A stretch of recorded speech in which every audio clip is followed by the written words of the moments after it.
Good morning mga guys, nandito naman tayo ngayon para samahan nyo ako manalbos tayo ng dahon ng kamuting kahoy at gugulayin natin at gagataan natin guys. Tara, samahan nyo ako dun.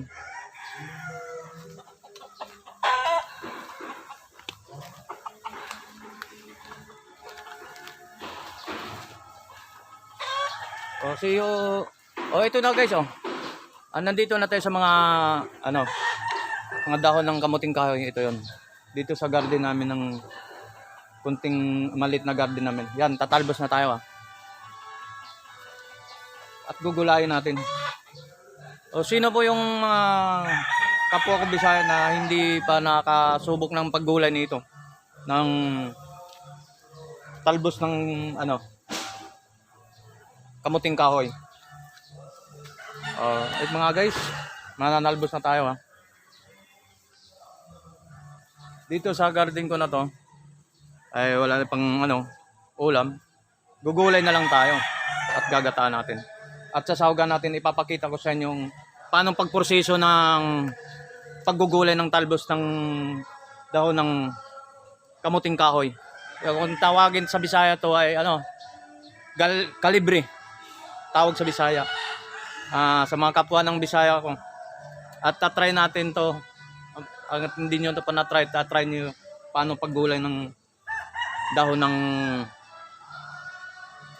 kamuting kahoy. Alright mga guys, kuha lang tayo. Ang kukunin natin, yung pinaka-udlot lang sa Bisaya, ang pinaka-dulo lang, ang kukunin natin Katulad na ito. Yan. Yung malapit sa dulo.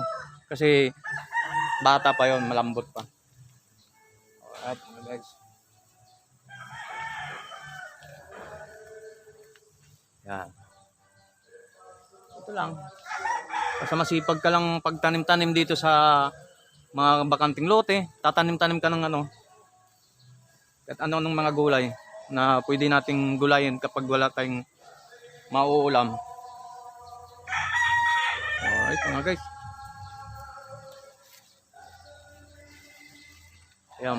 Ayan, mais ko ay medyo hindi magandang pagka bunga. Kunting lang siya. Hindi masyado sinalaga ng abono.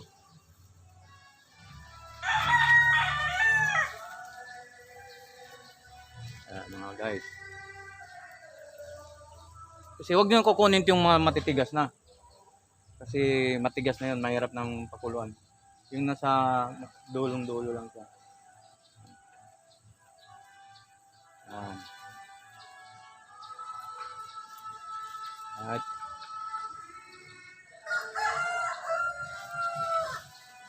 At mga guys.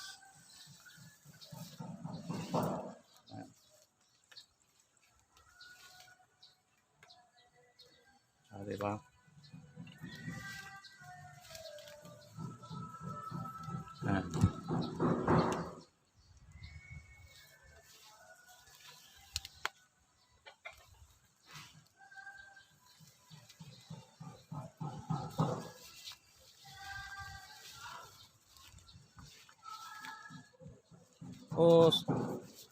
So mga guys, habang nandito mga nakuha ko, pero mamaya abangan nyo kung paano kayong papakita sa inyo paano pagproseso ng paggulay nito ng dahon ng kamuting kahoy.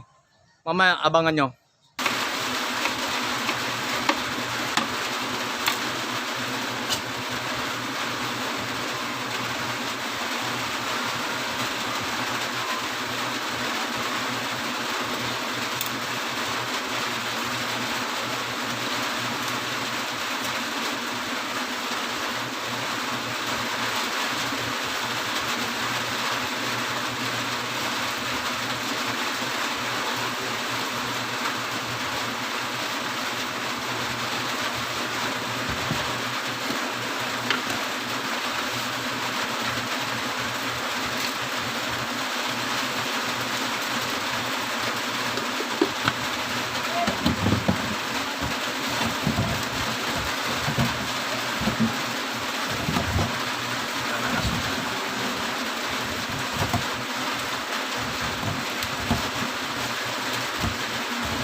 yan.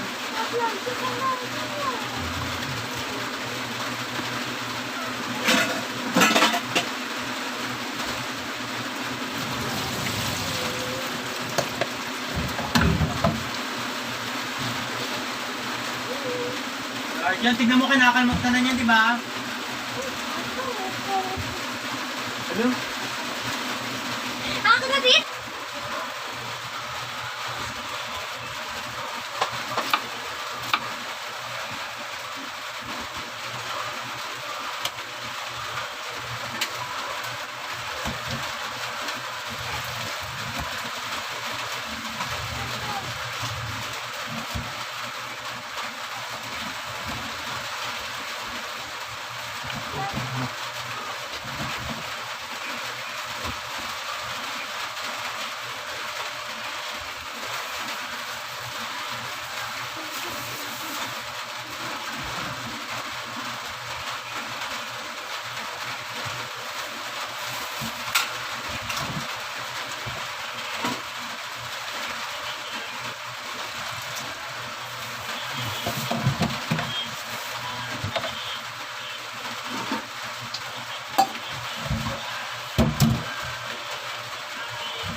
Ito na mga guys, ito na yung tapos nating gulay na kinuha natin ng talbos na kamuting kahoy. Ito na, gulay na to.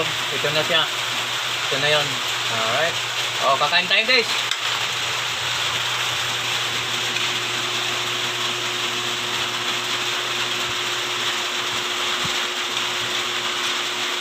Ito na yung ang ginawa ko naman yung pinalbos ko ng kamuting kahoy. Yan. Ito na yung makikita mo sa paano pagproseso kanina. Ito na yun.